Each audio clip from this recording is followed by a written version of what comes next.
Kinscheck, and this is the first video of Lesson 4 of Vocal Training for Praise Singers Online Singing Course, Series 1, Registration, the Whole Voice. Before we go any further, let's just set our hearts.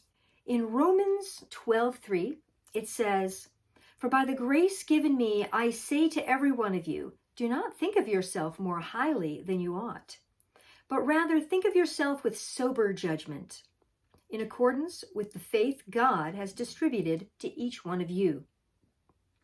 Now, why would I bring that scripture into this lesson?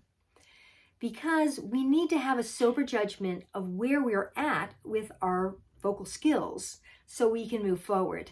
And we need to have a humble heart to get help, because registration is one of the most difficult subjects in vocal training.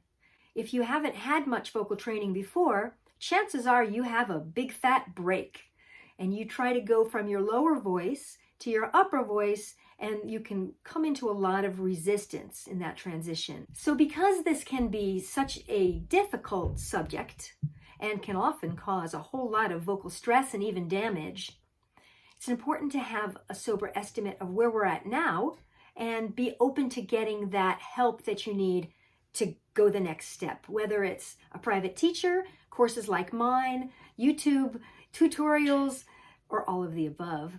Because it takes perseverance and it takes patience in order to acquire these skills and move them the next stage to muscle memory, and then being able to do it without thinking about it when you're performing. I'm going to say a quick prayer and then we'll get on with the lesson. Father God, thank you so much for this opportunity to teach these students. I pray, Father, for each of them that they will be able to get what they need from this lesson, or at least where they need to go from here. Help them to have a humble heart, a teachable heart, and be able to really grow from this information and from my tutelage. Also, Father, work through me, help me to do an excellent job to teach them. And finally, in the end, help them to be able to really glorify you more in their praise because of what we talk about in this lesson. Thank you so much, and it's in Jesus' name I pray. Amen. Registration. Next up, the basics.